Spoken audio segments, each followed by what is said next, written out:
हो दादा थोडं शांतता दे. काय म्हणते काय मध्ये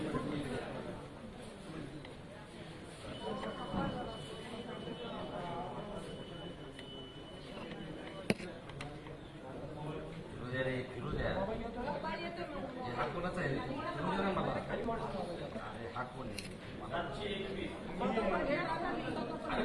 हात तो फिरवला हात कोणाचा आहे आणि इकडे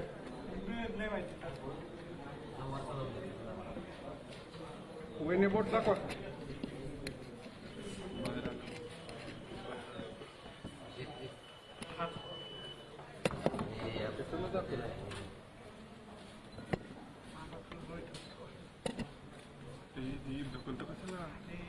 दादा दादा बोट दाखवा. बोट बोट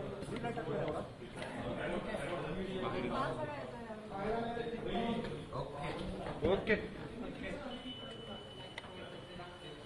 अरे तुझा खंडा तर काढायचा.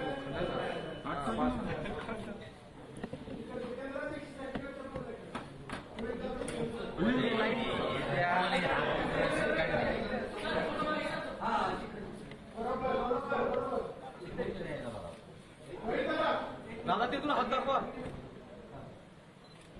ओके ओके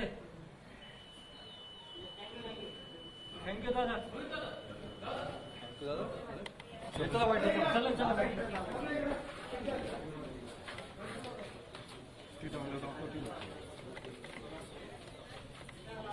बाबा ते हे चालू करा.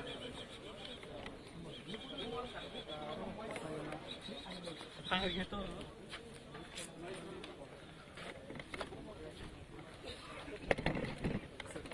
हे सागर बुमोट हे निकाल चुका अंगडी के भाग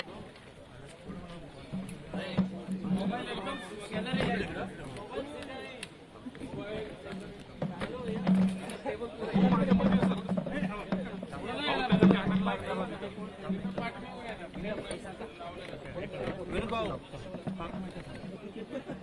तुषार तुषार लावून साईडला येशील.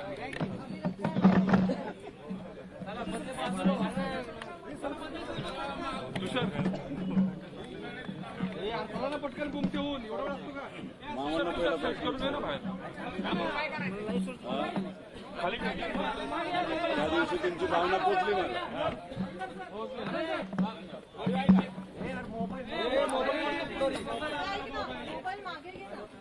हे तुषार तुषार तू हाईट खाली की वळ वाढेल का.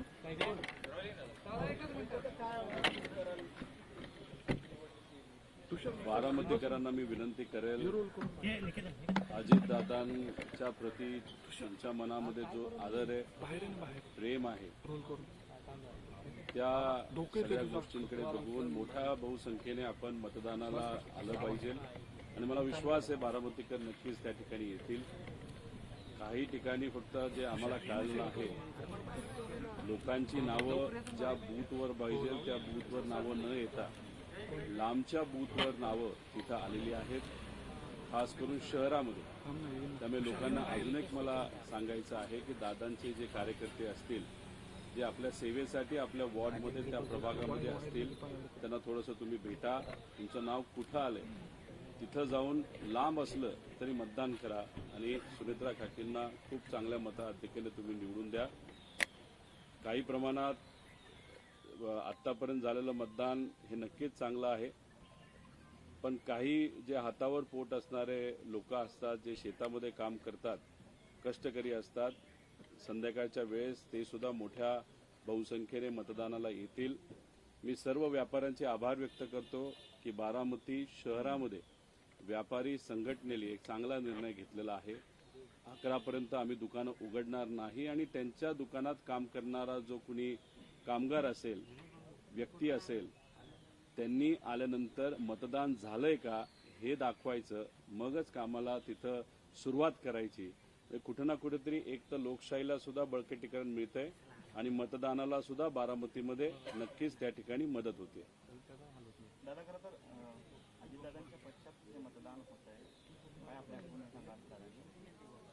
नाही, दादांबद्दल अनेक आठवणी आहेत. म्हणजे मला दादांसाठी आणि साहेबांसाठी जो प्रचार लहान असताना आम्ही करायचो, आई बाबा आणि पवार परिवारातले सर्वच लोक आणि बारामतीकर, कधी कधी सायकल रॅलीमध्ये सुद्धा मी सहभाग घेतलाय, लोकात जायचो. ठीक आहे, लहान असताना कधी भाषण तिथं करत नव्हतो, पण मग आई वडिलांबरोबर जिथं जाता येईल तिथं जात होतो, प्रचार तिथं करत होतो. त्यामुळे ह्या सगळ्या आठवणी आहेत. आणि दादा ज्या पद्धतीने सांगायचे, कारण दादा तसे परखड असायचे, बोलायला कडक, मनातून एकदम मवाळ, कधी कधी टोमणा मारायचे. आणि खास करून नेहमी नेहमी जेव्हा केव्हा मला ते बोलायचे, हा चिरंजीव काय चाललंय आता, अशा पद्धतीने ते बोलत असायचे. सगळ्या ह्या गोष्टी कुठं ना कुठेतरी आम्ही मिस करतो. आणि मग अधिवेशनामध्ये म्हणजे आत बसलं असताना सुद्धा लक्ष असायचं, बटन कसं घालतोय, केस वाढलेत आणि बोलतोय कसा. तर ह्या सगळ्या ज्या गोष्टी आहेत ते कुठं ना कुठेतरी आम्ही सर्वजण मिस करतोय. आणि परिवार तर आहेच, पण बारामतीकर सुद्धा दादांची काम करण्याची स्टाईल, लगेचच्या लगेच निर्णय घेण्याची क्षमता, फोन केला तर काम होणारच आणि होणार असेल तर हो, नसेल होणार तर नाही. या सगळ्या आठवणी ह्या शेवटी आपल्याला येत असतात. आणि आता फक्त हातामध्ये एवढंच आहे की ज्या कुठल्या चांगल्या आठवणी असतील त्या मनामध्ये ठेवायच्या आणि ज्या पद्धतीने ते काम करत होते तशाच पद्धतीने याच्या पुढं काम करण्याचा प्रयत्न करायचा, एवढं मात्र आम्ही सर्वांनी ठरवलेलं आहे.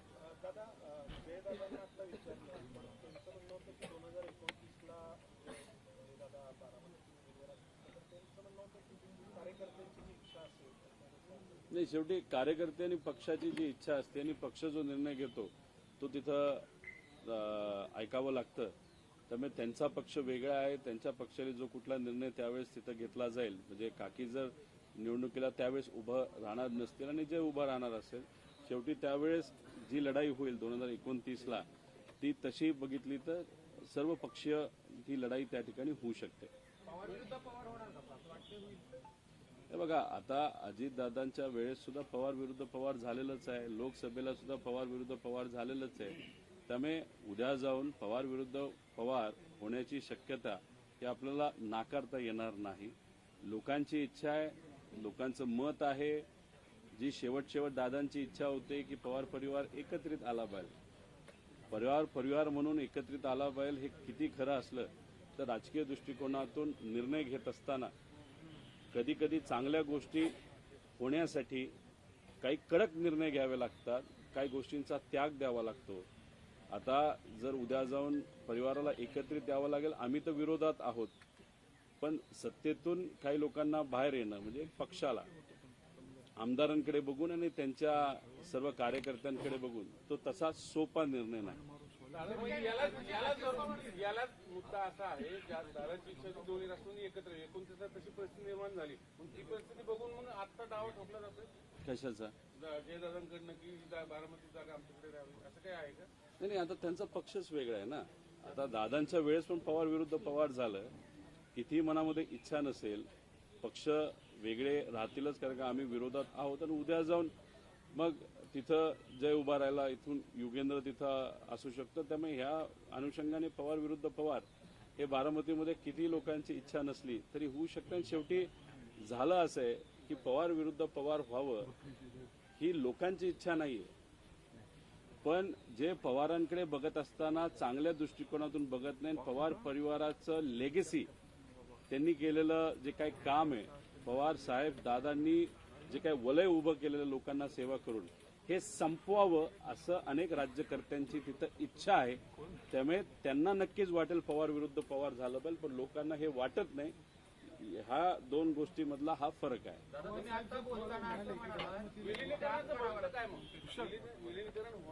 दादा असताना विलिनीकरण होणार होतं, दादा असताना विलिनीकरण झालं असतं तर मी तुम्हाला आता आत्मविश्वासाने सांगतोय 2029चे या राज्याचे मुख्यमंत्री हे दादा 100% त्या ठिकाणी झाले असते. आणि मग आता दादा आज नसल्यामुळे दादांची इच्छा ती होती आणि दादाच आज नसतील, दादा खऱ्या अर्थाने पुढाकार घेणारी व्यक्ती त्या परिवारातून होती, नाही तर पक्षातून होती, दादाच नसतील तर आज विलिनीकरणाचा प्रश्न हा उद्भवत नाही आणि निर्माण सुद्धा होत नाही. आम्ही प्रचाराला, आज अनेक लोकांचं म्हणणं आहे तुम्ही प्रचाराला का फिरताय?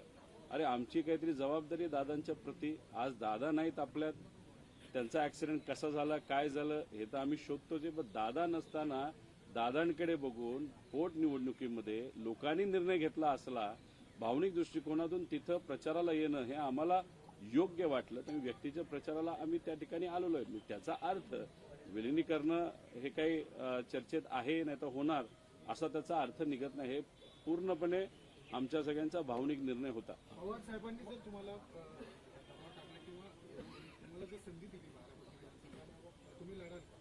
कुणी? पवार साहेबांची जर इच्छा असेल की रोहित पवारांनी लढाल 2001 तर तुम्ही लढाल?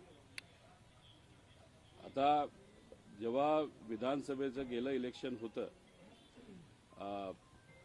परिवारातल्या अनेक लोकांची अशी सुद्धा इच्छा होती जे लोकसभेला झालं ते विधानसभेला होऊ नये. पण ठीक आहे, निवडणूक झाली तर पवार विरुद्ध पवार विधानसभेमध्ये त्या ठिकाणी झालेलं आपण सर्वांनी बघितलं. त्यामुळे पुढे जाऊन पवार साहेबांची भूमिका अशीच असू शकते की ठीक आहे, पवार विरुद्ध पवार व्हायला नको पाहिजे, पण शेवटी हा राजकारणाचा भाग आहे. उद्या जाऊन काय होईल हे आज तरी त्या ठिकाणी आपल्याला सांगता येणार नाही. अजित पवारांची इच्छा होती की विलिनीकरण व्हावं, दोन्ही राष्ट्रवादी एकत्र यावं. मग तुम्ही सत्तेत जाणार होता का अजित पवार बाहेर येणार होते? तुम्ही दादांची भाषणं जर बघितली, तुम्ही जिल्हा परिषदची भाषणं बघा, नगर परिषदेची भाषणं बघा, पिंपरी चिंचवड आणि पुणे महानगरपालिकेची भाषणं बघा, त्यांनी कोणाच्या विरोधात भाषणं केली? भाजपच्या विरोधात भाषणं केलेली. भावनिक दृष्टिकोनातून दादांना जे एकत्रित यायचं होतं आणि कुठेतरी दादांची इच्छा होती की जो विचार अनेक वर्ष आपण जपला त्या विचाराला धरून आपल्या पक्षाची ताकद आपण इतकी वाढवायची की उद्या जाऊन आपण या महाराष्ट्राला अजून चांगल्या पद्धतीने सेवा मिळावी.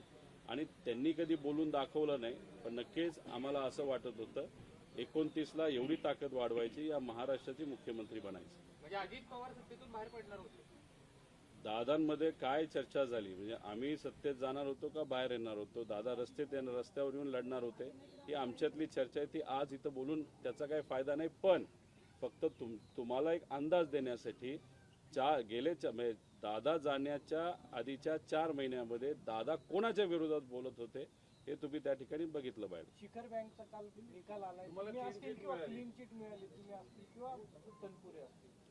एक तर शिखर बँकेचा जो कुठला घोटाळा झाला होता असं लोक म्हणत होते, राजकीय दृष्टिकोनातून त्या ठिकाणी बोललं जात होतं. ती जी कुठली FIR असेल नाहीतर तुझी काय केस आहे, त्या केसमध्ये माझा तसा संबंध नव्हता. माझ्या वेळेस जेव्हा तो कारखाना विकला गेला तेव्हा तिथं राजकीय बॉडी नव्हती. शिखर बँक घोटाळा याची जी चर्चा चालू होती, ज्यावेळेस तिथं एक राजकीय बॉडी त्या शिखर बँकेवर बसली होती, त्या बॉडीने जे कारखाने विकले त्याच्यामध्ये जो भ्रष्टाचार झाला त्याबद्दलची चर्चा होती.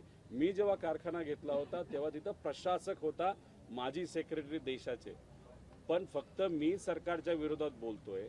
800 किलोमीटर मी नागपूरला चालत गेलो, लोकांचे विषय मांडले आणि हे नवखं पोरग आता सरकारच्या विरोधात मोठ्या नेत्याच्या विरोधात बोलतंय, याला एकदा आपण दाखवूनच देऊ. या हेतूतून मला घाबरवण्यासाठी ईडीची कारवाई माझ्यावर झाली. पण कुठेतरी ते विसरून गेले की शेवटी हा मराठी माणूस आहे, न घाबरणार आहे. आम्ही झुकलो नाही, अडचणी आणण्याचा प्रयत्न केला, पण मग शेवटी आमच्याकडे दुसरा कुठला पर्याय नसल्यामुळे कोर्टात जेव्हा युक्तिवाद तिथं केला गेला तेव्हा तिथं कोर्टाने आम्हाला न्याय दिला आणि या विषयातून आम्हाला मोकळं केलेलं आहे. त्यामुळे ईडीची केस आता आमच्यावर त्या बाबतीतली कुठलीही नाही. तुमची इच्छा आहे का बारामतीमधून लढायची? आता तुम्ही कुठला प्रश्न, आता मी सातत्याने बोलतोय. मी कर्जत जामखेडमधून 2019ला लढलो, 2024ला लढलो. तिथं वेगळ्या पद्धतीचा दबाव आहे. रोहित पवार परत विधिमंडळामध्ये येऊ नये त्यासाठी आर्थिक ताकद मोठ्या प्रमाणात त्या ठिकाणी 2024ला सुद्धा लावली गेली होती आणि आत्ता पण त्या बाबतीतली तयारी तिथं चालू आहे. त्यामुळे निर्णय घेत असताना मी सातत्याने हेच सांगतो, तिसऱ्यांदा सुद्धा मी कर्जत जामखेड मधूनच त्या ठिकाणी लढणार. आणि अजून एक गोष्ट, तुम्ही आज आपण एवढ्या बाबतीतली चर्चा करून, राजकारण ही अशी गोष्ट आहे, आज एक आणि उद्या दुसरी असते, त्यामुळे राजकारणात उद्या जाऊन काय होईल हे आपल्याला सांगता येत नाही. जयदादांच्या विधानाचा अर्थ काय घ्यायचा आम्ही? जयदादांच्या विधानाचा अर्थ काय? जय पवारांच्या विधानाचा अर्थ हा, जय पवार उद्या जाऊन इथून लढणार का नाही लढणार, म्हणजे त्याचा जो विषय होता तो व्यक्तिगत होता. म्हणजे व्यक्तिगत दृष्टिकोनातून त्यांची जी वेगळी पार्टी आहे त्या पार्टीच्या अनुषंगाने त्यांनी तिथं स्टेटमेंट दिलं. त्यामुळे तो स्वतःहूनच काही प्रमाणात अप्रत्यक्षपणे लोकांना विश्वासात घेऊन नक्कीच कार्यकर्त्याला उद्या मी इथून निवडू शकतो असं कुठेतरी इंडिकेशन त्यांनी तिथं देण्याचा प्रयत्न केला असावा. एक वेगळा विषय, संजय गायकवाड नावाचे जे आमदार आहेत एकनाथ शिंदे यांच्या शिवसेनेचे, त्यांनी गोविंद पानसरेंचं जे 80च्या दशकात प्रकाशित झालेलं शिवाजी कोण होता हे पुस्तक आहे, त्याला आक्षेप घेतलेला आहे की हे असं काम प्रकाशकांनी त्याचं उत्तर दिलेलं आहे की पानसरेंनी खरे शिवाजी महाराज मांडण्याचा प्रयत्न केला. तर नावावर जर घेतला असेल तर खरंच आपण मराठी या भाषेमध्ये जर गेलो तर भाषेच्या अनुषंगाने ते नाव बरोबरच आहे. तर बऱ्याच लोकांनी युक्तिवाद केला. जे कोणी गायकवाड का कोण आहे, कशी व्यक्ती तुम्हाला माहिती, कदाचित एका कॅन्टीनमध्ये मारामारी करणारेच गायकवाड असतील. त्यामुळे त्यांचं शिक्षण किती झालं हे मला तरी सांगता येणार नाही. छत्रपती शिवाजी महाराज फक्त पुतळे उभा करण्यासाठी नव्हे, त्यांच्या खऱ्या अर्थाने विचार समजून घेऊन आत्मसात करून आपल्याला काम करावं लागतं. त्यांनी जर या पुस्तकावर आक्षेप घेतला असेल त्यांचा अर्थ त्यांना छत्रपती शिवाजी महाराज कळलेच नाहीत. आईशी बोलत असताना आपण आईला अरे तुरेच त्या ठिकाणी करतो. आणि त्या पुस्तकाचं मराठी आपण कुठल्याही भाषेचा अभ्यासकाला जर विचारलं तर त्यांचं म्हणणं बरोबर आहे. नावावर न जाता त्याच्या आत, पुस्तकाच्या आत काय लिहिलंय हे आपण बघावं. आणि त्याच्याच बरोबर हे जे सर्व दाभोळकर, पानसरे यांच्यावर अन्याय कुणी केला हे पहिलं तुम्ही शोधा आणि तिथं न्याय देण्याचा प्रयत्न करा. पण नाही, ज्यांची राजकीय कपॅसिटी मोठी आहे पण बौद्धिक कपॅसिटीवर ज्यांना प्रश्न मार्क आहे त्यांनी तरी या विषयाबद्दल बोलू नये. दादा, अजितदादांच्या अपघाताच्या संदर्भात तुम्ही वारंवार शंका उपस्थित केलेला आहे, पीपीटी प्रेझेंटेशन दिलेलं आहे आणि त्याचा आणि आता ईडीची क्लीन चिट मिळाली, हे टायमिंग तुम्हाला कसं वाटतं? म्हणजे तुमची आक्रमकता कमी करण्यासाठी किंवा तुम्हाला खुश करण्यासाठी अशा पद्धतीने क्लीन चिट दिली अशी चर्चा? नाही, काय खुश करायचं. आता जेव्हा केस झाली तेव्हा आम्ही आक्रमकतेने अजून जास्त बोललो. म्हणजे आम्ही कुठंच त्या ठिकाणी घाबरलो नाही. आता एखाद्या केसमध्ये काहीच नसेल, केसच फुसकी असेल, नाही तर फटाकाच फुसका असेल, तर तो किती दिवस त्या ठिकाणी त्या फटाक्याला दाखवून तुम्ही घाबरवणार आहात? त्यामुळे याला आणि त्याला तुम्ही लिंक करूच शकत नाही. आणि हे काय विषय इथं थांबणार नाही आहे. या महाराष्ट्रामध्ये ठराविक लोक या सरकारच्या विरोधात बोलत आहेत. त्या 4-5 लोकांमध्ये माझं नाव घेतलं जातं. त्यामुळे मी आक्रमकपणा काही कमी करणार नाही. कारण जे आज या राज्यामध्ये चाललेलं आहे ते काही ठीक नाही, ते काही बरं नाही. त्यामुळे लोकांच्या बाजूने लोक जेव्हा अडचणीत असतील मी तर बोलत राहील. आणि उद्या जाऊन वेगळ्या वेगळ्या पद्धतीने मला अडचणीत आणण्याचा प्रयत्न हा नक्कीच सत्ताधाऱ्यांकडनं तिथं केला जाऊ शकतो. राहिला प्रश्न अजितदादांच्या ॲक्सिडेंटबद्दल, साधा आमचा विषय होता, FIR करा. आम्ही कर्नाटकात जाऊन कर्नाटकाच्या कोर्टाली अप्रूव्ह करून DGPली, महाराष्ट्र DGPकडे FIR पाठवला. तो CIDकडे पाठवला गेला पण CID त्याला स्वीकारत नाही. ते म्हणतात आम्ही फक्त एन्क्वायरी करू. अहो मग FIR स्वीकारायला तुम्हाला अडचण काय? दुसरं, एका बाजूला 25-15 नाही तर PWD या छोट्या मोठ्या कॉन्ट्रॅक्टची 1 लाख कोटी रुपयाची बिलं प्रलंबित मराठी कॉन्ट्रॅक्टरची.